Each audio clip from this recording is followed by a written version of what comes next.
Hello guys. आज एक नया चैप्टर स्टार्ट कर रहे हैं क्लास 12th का।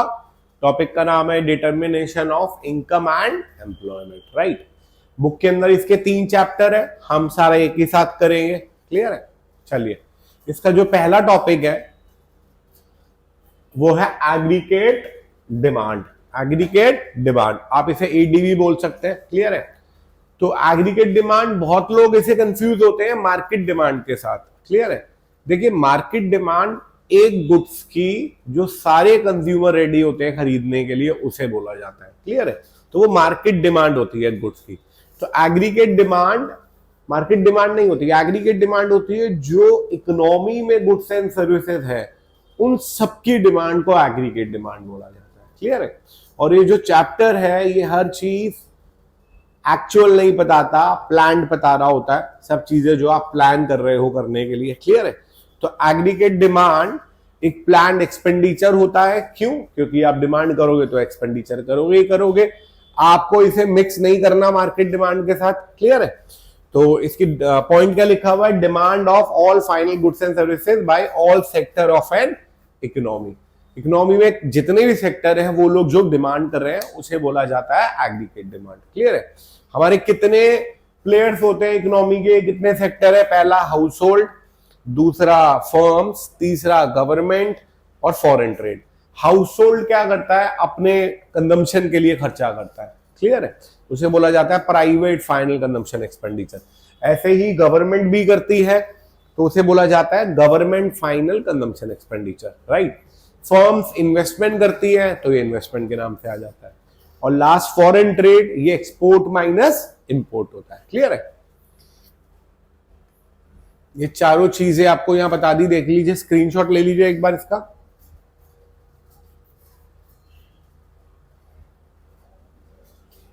देखिए, हाउस होल्ड कौन क्या करता है? प्राइवेट फाइनल कंजम्पशन एक्सपेंडिचर, इसे सी से डिनोट किया जाता है। क्लियर है? गवर्नमेंट क्या करती है? गवर्नमेंट फाइनल कंजम्पशन एक्सपेंडिचर, इसे जी से डिनोट किया जाता है। और फर्म्स आई, और foreign trade export minus import. तो इसलिए एडी के कितने कंपोनेंट हो गए? C plus I plus G plus X minus M. Clear है? लेकिन जो गवर्नमेंट होती है और जो फॉरेन ट्रेड होता है, वो नॉर्मली लॉन्ग रन में होता है, और हमें शॉर्ट रन कॉन्सेप्ट पढ़ना है। क्लियर है? शॉर्ट रन में एग्रीगेट डिमांड के सिर्फ 2 ही कंपोनेंट होते हैं, सी प्लस आई। सी प्लस आई। क्लियर है? एक बार ये क्लियर आपको पॉइंट? आगे देखिए इसकी definition. It refers to the total value of final goods and services which all sector of an economy are planning to buy at a given level of income during a period of one accounting year। ये जो चारों player plan कर रहे होते हैं खरीदने के लिए, उसको उसके टोटल को एग्रीगेट डिमांड बोला जाता है। ये डेफिनेशन याद कर लेना, सेम आ जाती है। What do you mean by AD? Clear है? अगला, जो एडी और एग्रीगेट एक्सपेंडिचर होता है वो सेम ही होता है, कंफ्यूज मत होना। और एडी प्लान्ड एक्सपेंडिचर होता है, एक्चुअल नहीं होता। तो एडी के कितने कंपोनेंट हो गए? C plus I plus G plus X minus M. Clear है? लेकिन शॉर्ट रन में कितने होते हैं? C plus I. Aggregate demand all final goods and services की वैल्यू होती है that all sectors are planning to buy at given national income. Clear है? And with given period of time. आगे देखिए, अब इसकी एक्सप्लेनेशन दे रखी है, एक बार स्क्रीनशॉट ले लीजिए इसका।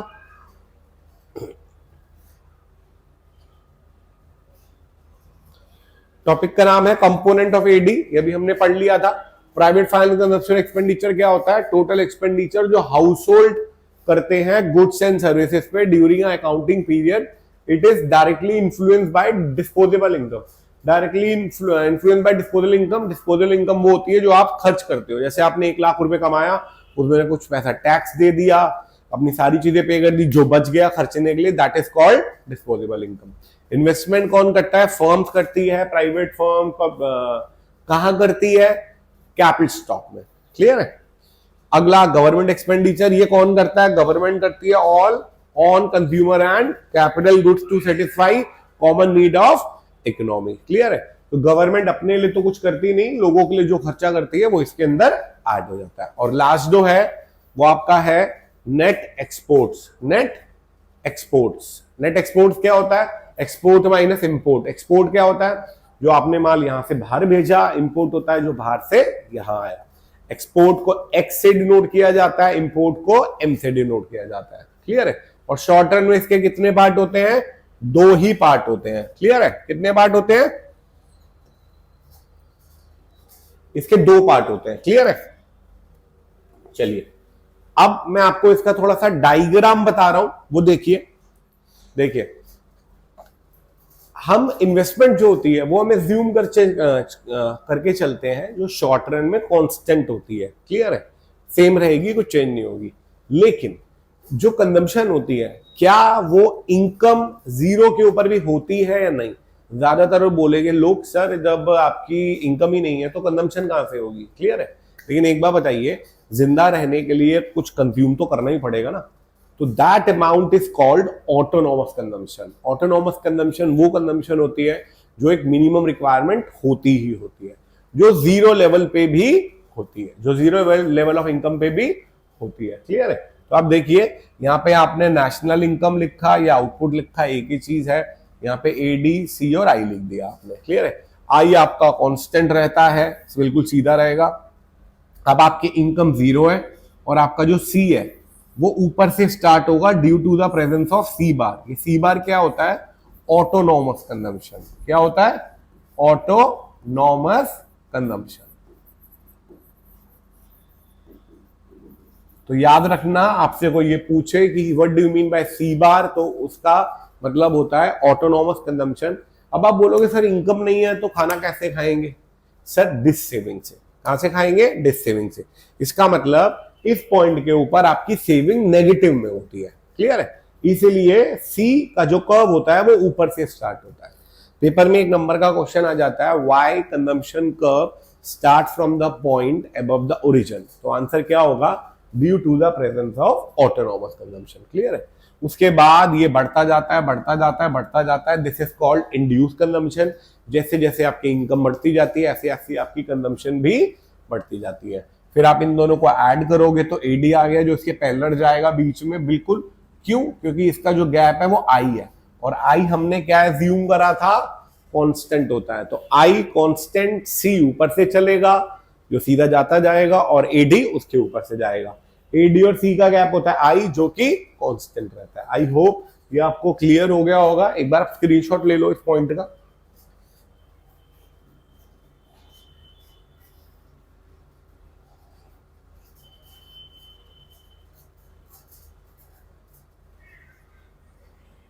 क्लियर है? ईडी आपको पूरा क्लियर? अब आगे देखिए।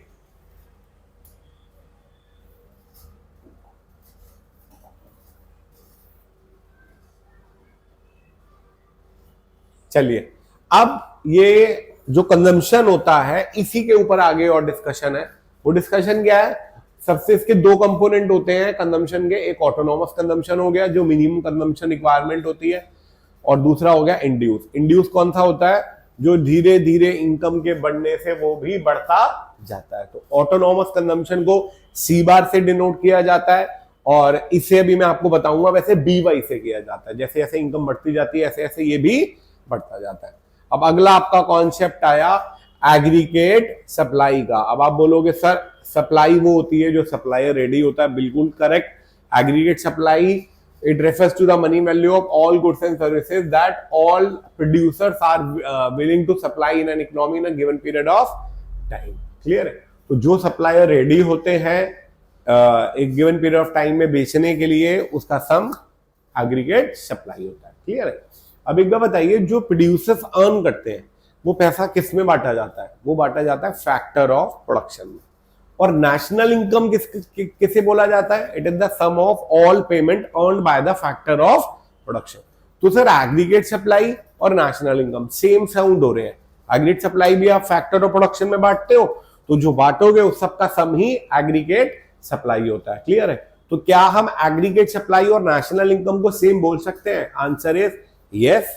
एग्रीगेट सप्लाई और नेशनल इनकम सेम चीज होती है। क्लियर है? और नेशनल इनकम को वाई से डिनोट किया जाता है। क्लियर है? ये देख लीजिए एक बार, इसका स्क्रीनशॉट ले लीजिए। ये देखिए इसका चार्ट देखिए। ये एग्रीगेट सप्लाई आपने है, आपने पैसा कमाया, वो किस में बांटा, फैक्टर ऑफ प्रोडक्शन में, फैक्टर इनकम बोलते हैं, उसी को ही नेशनल इनकम बोला जाता है। तो इसका मतलब aggregate supply and national income one and the same thing. Clear है? आगे देखिए, अब एग्रीगेट सप्लाई के कितने कंपोनेंट होते हैं?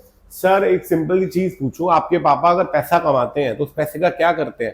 कंजम्पशन करते हैं और सेविंग करते हैं, राइट? कंजम्पशन करते हैं और सेविंग करते हैं। तो एग्रीगेट सप्लाई के भी कितने पार्ट हुए? दो, एक कंजम्पशन हो गया और एक सेविंग हो गया। क्लियर है? कंजम्पशन कंपोनेंट नहीं है, कंजम्पशन है और ये सेविंग है। क्लियर है? आगे देखिए, जो एग्रीगेट सप्लाई होती है, यहां पे जब आप इसका डायग्राम बनाते हो तो यहाँ पे नेशनल इनकम लिखते हो, यहाँ पे एएफ लिखते हो। क्या इन दोनों की वैल्यू सेम है, अलग अलग है? सर वैल्यू तो दोनों की सेम है, इन दोनों की वैल्यू तो सेम है ना भाई, ये भी सेम है और ये भी सेम है। तो ये पूरा एंगल है 90 डिग्री का। तो अगर आप दोनों वैल्यू सेम सेम दिखाओगे, सारी वैल्यू सेम सेम दिखाओगे, तो ये बताओ ये जो एंगल आएगा कितने डिग्री का आएगा? 45 डिग्री का ही तो आएगा। तो आपसे ये क्वेश्चन पूछा जा सकता है कि जो एग्रीगेट सप्लाई होता है वो 45 डिग्री का क्यों होता है? तो आप उसका सिंपल आंसर दोगे, क्योंकि सर एक्स एक्सिस और वाई एक्सिस पे दोनों की वैल्यूज सेम होती है, इसलिए 90 डिग्री का हाफ एंगल कटेगा, इट कम्स 45 डिग्री। क्लियर है? आई होप ये क्लियर हो गया होगा आपको। आगे देखिए, एक चीज और देखिए, और जो इनकम होती है आपकी, उसका क्या फॉर्मूला होता है? y is equal to C plus S. याद रखना, एडी का फॉर्मूला क्या होता है? सी प्लस आई, और एफ का मतलब y का सी प्लस एस। क्लियर? फिर एक नया कॉन्सेप्ट आगे आता है, एवरेज प्रोपेंसिटी टू कंज्यूम और एवरेज प्रोपेंसिटी टू सेव। ये क्या होता है ये समझिए। देखिए, प्रोपेंसिटी टू कंज्यूम तो बेसिकली ये बताता है कि एक इनकम लेवल पे कंजम्पशन कितनी होती है। क्लियर है? ऐसे ही प्रोपेंसिटी टू सेव भी होता है, एक इनकम लेवल पे सेविंग कितनी होती है, जो आपस का रिलेशन हुआ वही बताता है। जैसे एग्जांपल लेट करता हूं, आप 1 लाख रुपए कमा रहे हो, 90,000 रुपीज खर्च कर रहे हो। क्लियर है? तो 1 लाख के ऊपर आपकी कंजम्पशन है 90,000। तो देखा जाए तो एवरेज प्रोपेंसिटी टू कंज्यूम 0.90 या 90% आ गया, 90% आ गया। तो एवरेज प्रोपेंसिटी टू कंज्यूम का फॉर्मूला होता है C प्लस एस, और एवरेज प्रोपेंसिटी टू सेव का फॉर्मूला होता है S अपॉन वाई। इन दोनों का जो सम होता है वो 1 होता है। तो APC plus APS is equal to 1। कैसे आया वो देखिए, y is equal to C plus S होता है। क्लियर है? अगर आप इस इक्वेशन को y से डिवाइड करो तो y by Y, C upon Y plus S upon Y, ये कट गया, क्या बचा? 1 is equal to APC plus APS. I hope ये यहां तक आपको क्लियर हो गया होगा। क्लियर है? उसके बाद जो आपका अगला कॉन्सेप्ट आता है वो आता है एमपीसी का।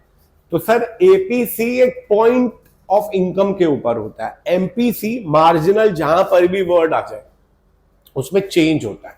क्या होता है? चेंज होता है। अभी एपीसी एपीएस और डिस्कस करेंगे। तो एमपीसी का क्या फॉर्मूला होता है? Delta C by delta Y. Income में चेंज होने से कंजम्पशन में कितना चेंज होगा, डेल्टा चेंज को बोला जाता है।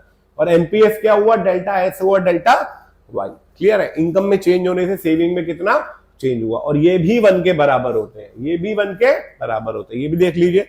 याद रखना, APC plus APS is equal to 1। आगे देखिए, MPC plus MPS is equal to 1 कैसे होता है? देखिए, y is equal to C plus S होता है। क्लियर है? तो delta y is equal to delta C plus delta S भी होगा। क्लियर है? अब अगर आप इस इक्वेशन को डेल्टा y से डिवाइड कर दो तो क्या मिलेगा आपको? Delta y divided by delta y is equal to delta c divided by delta y plus delta s divided by delta y। Delta y से डेल्टा y कट गया, क्या बचा? 1। Delta c over delta y MPC को बोला जाता है और इसे एमपीएस को बोला जाता है। 1 मार्कर क्वेश्चन है, पूछा जा सकता है। क्लियर है? स्क्रीनशॉट ले लीजिए इसका एक बार।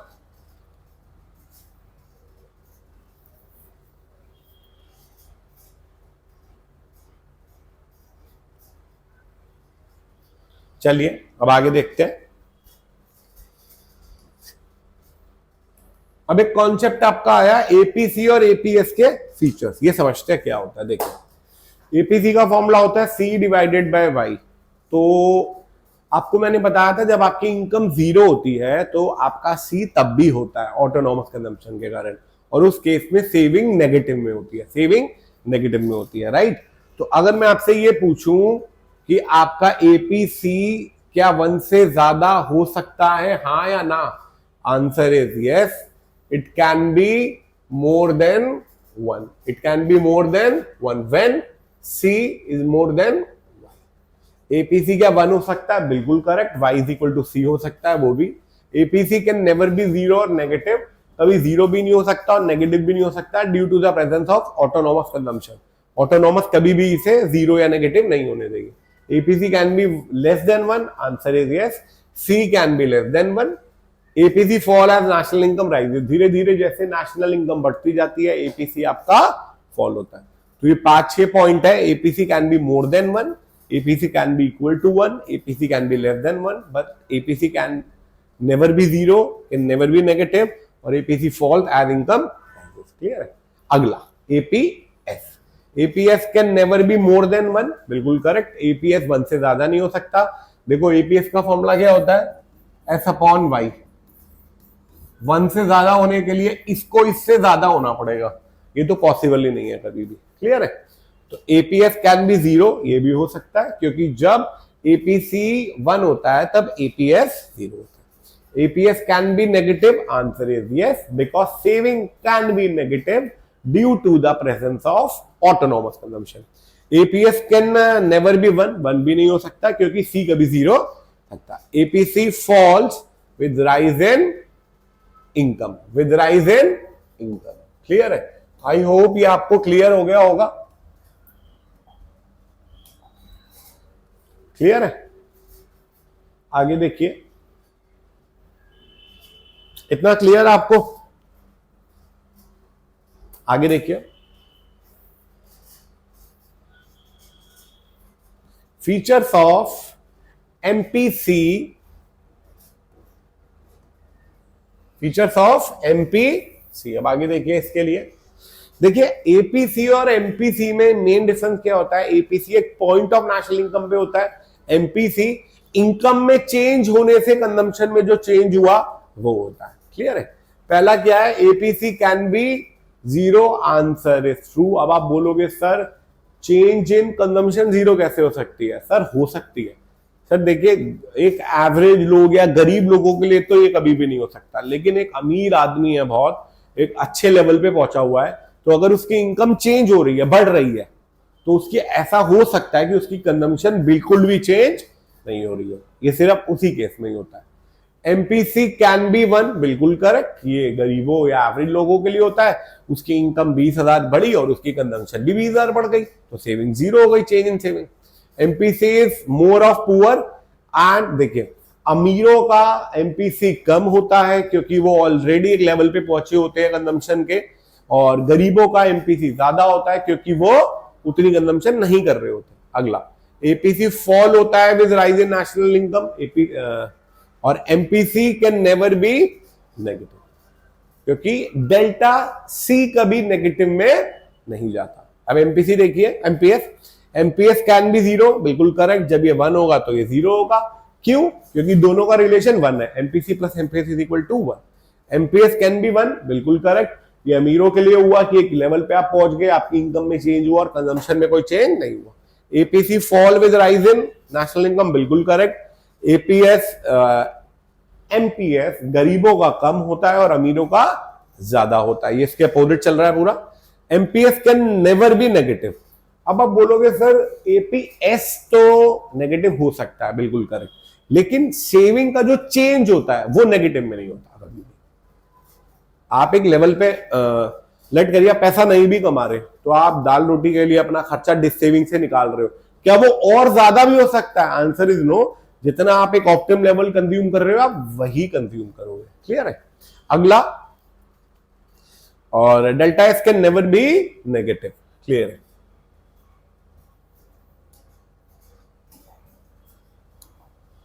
आई होप ये आपको क्लियर हो गया होगा, एमपीसी प्लस एमपीसी और एमपीएस का फीचर भी। याद रखना एमपीएस कभी भी नेगेटिव नहीं हो सकता, एपीएस नेगेटिव हो सकता है। क्लियर है? एक इन दोनों का रिलेशन दे रखा है, ये आप एक बार स्क्रीनशॉट ले लो, उसी से ही निकाला हुआ है।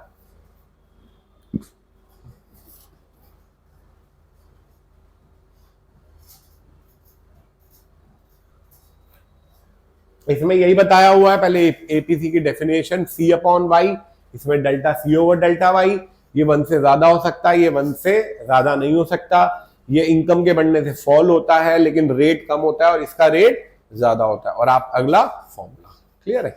फिर एपीएस और एमपीएस का भी आपको एक वो दे दिया, देख लीजिए।